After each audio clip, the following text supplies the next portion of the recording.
Gerald Kennedy, do solemnly swear that you will faithfully execute the office of President of the United States. that I will faithfully execute the office of President of the United States And will, to the best of your ability, and will, to the best of my ability, preserve, protect, and defend the Constitution of the United States. preserve, protect, and defend the Constitution of the United States. So help you God. So help me God.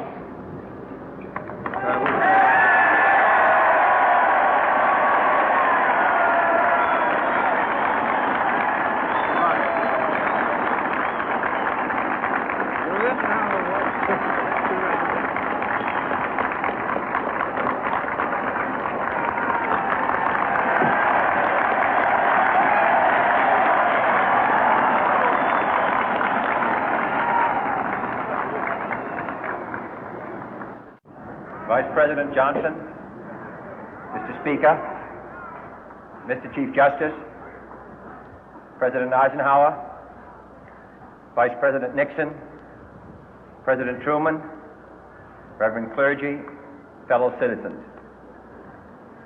We observe today not a victory of party, but a celebration of freedom, symbolizing an end as well as a beginning, signifying renewal as well as change.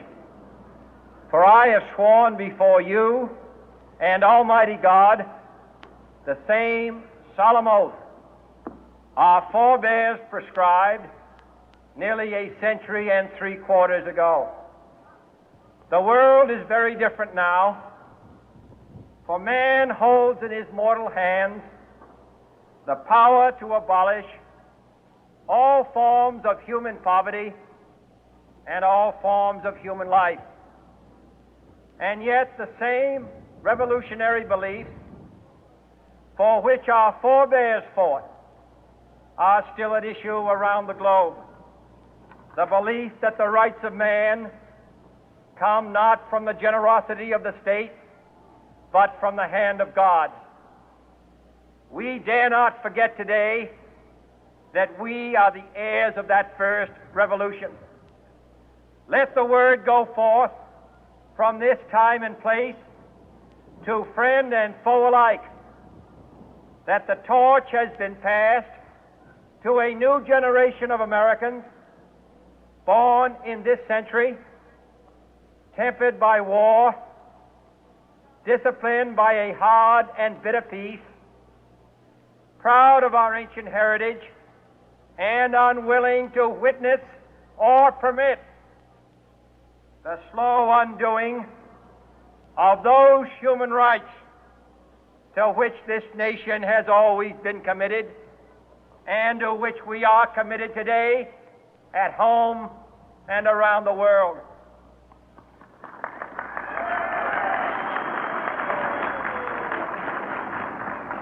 Let every nation know, whether it wishes us well or ill, that we shall pay any price, bear any burden, meet any hardship, support any friend, oppose any foe to assure the survival and the success of liberty.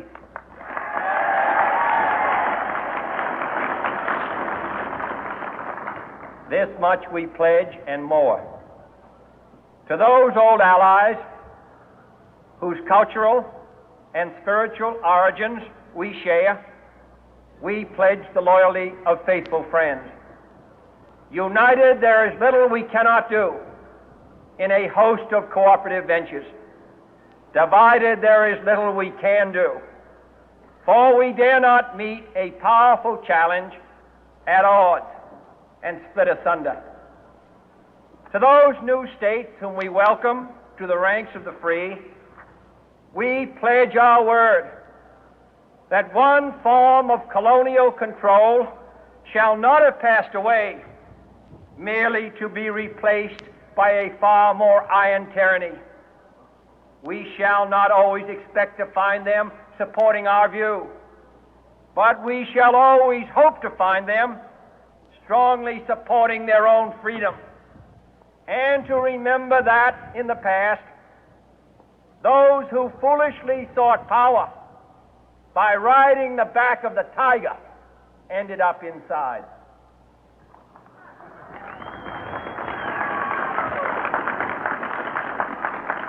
To those people in the huts and villages of half the globe struggling to break the bonds of mass misery, we pledge our best efforts to help them help themselves for whatever period is required, not because the communists may be doing it, not because we seek their votes, but because it is right. If a free society cannot help the many who are poor, it cannot save the few who are rich.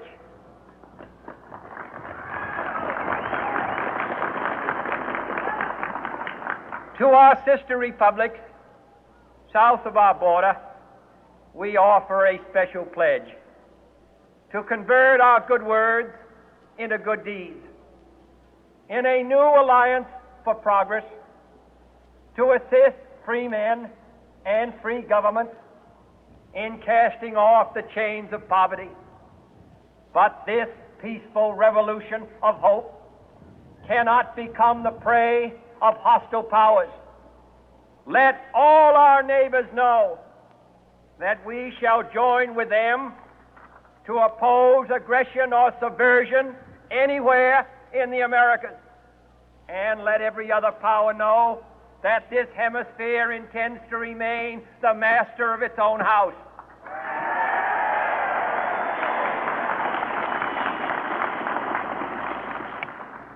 To that World Assembly of Sovereign States, the United Nations, our last best hope, in an age where the instruments of war have far outpaced the instruments of peace, we renew our pledge of support to prevent it from becoming merely a forum for invective, to strengthen its shield of the new and the weak, and to enlarge the area in which its writ may run.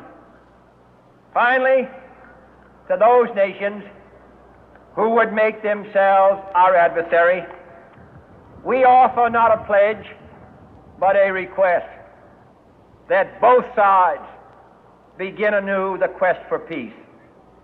Before the dark powers of destruction, unleashed by science, engulf all humanity in planned or accidental self-destruction, we dare not tempt them with weakness, for only when our arms are sufficient beyond doubt can we be certain beyond doubt that they will never be employed. But neither can two great and powerful groups of nations take comfort from our present course, both sides overburdened by the cost of modern weapons, both rightly alarmed by the steady spread of the deadly atom, yet both racing to alter that uncertain balance of terror that stays the hand of mankind's final war. So let us begin anew, remembering on both sides that civility is not a sign of weakness, and sincerity is always subject to proof. Let us never negotiate out of fear, but let us never fear to negotiate.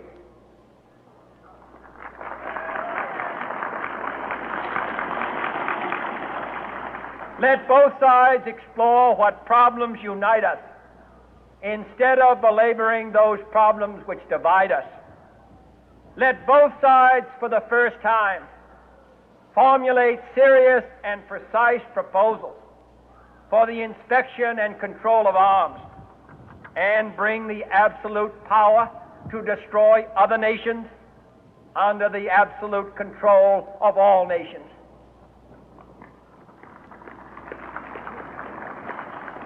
Let both sides seek to invoke the wonders of science instead of its terrors. Together, let us explore the stars, conquer the deserts, eradicate disease, tap the ocean depth, and encourage the arts and commerce. Let both sides unite to heed in all corners of the earth the command of Isaiah to undo the heavy burden and let the oppressed go free. And if a beachhead of cooperation may push back the jungle of suspicion, let both sides join in creating a new endeavor, not a new balance of power, but a new world of law, where the strong are just and the weak secure and the peace preserved. All this will not be finished in the first 100 days, nor will it be finished in the first 1,000 days, nor in the life of this administration, nor even perhaps in our lifetime on this planet. But let us begin.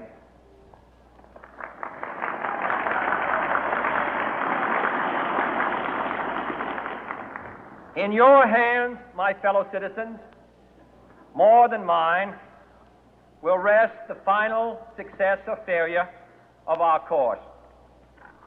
Since this country was founded, each generation of Americans has been summoned to give testimony to its national loyalty.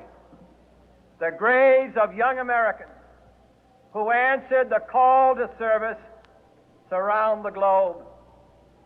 Now the trumpet summons us again, not as a call to bear arms, though arms we need, not as a call to battle, though in battle we are, but a call to bear the burden of a long twilight struggle, year in and year out, rejoicing in hope, patient in tribulation, a struggle against the common enemies of man, tyranny, poverty, disease, and war itself. Can we forge against these enemies a grand and global alliance, north and south, east and west, that can assure a more fruitful life for all mankind? Will you join in that historic effort?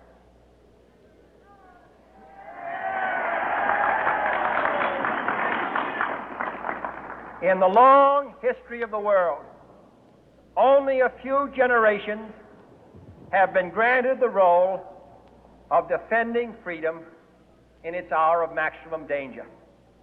I do not shrink from this responsibility. I welcome it.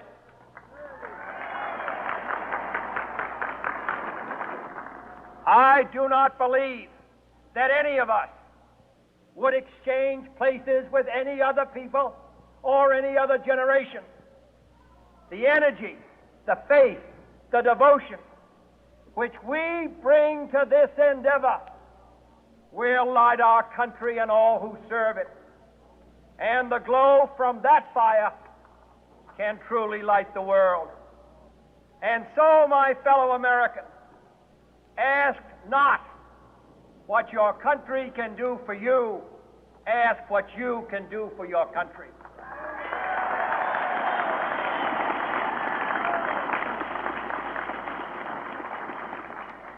My fellow citizens of the world, ask not what America will do for you, but what together we can do for the freedom of man.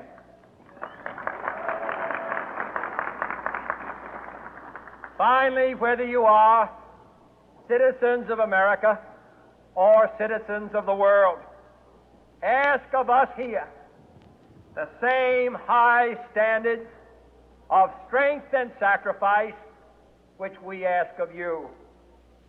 With a good conscience, our only sure reward, with history the final judge of our deeds, let us go forth to lead the land we love, asking His blessing and His help, but knowing that here on earth God's work must truly be our own.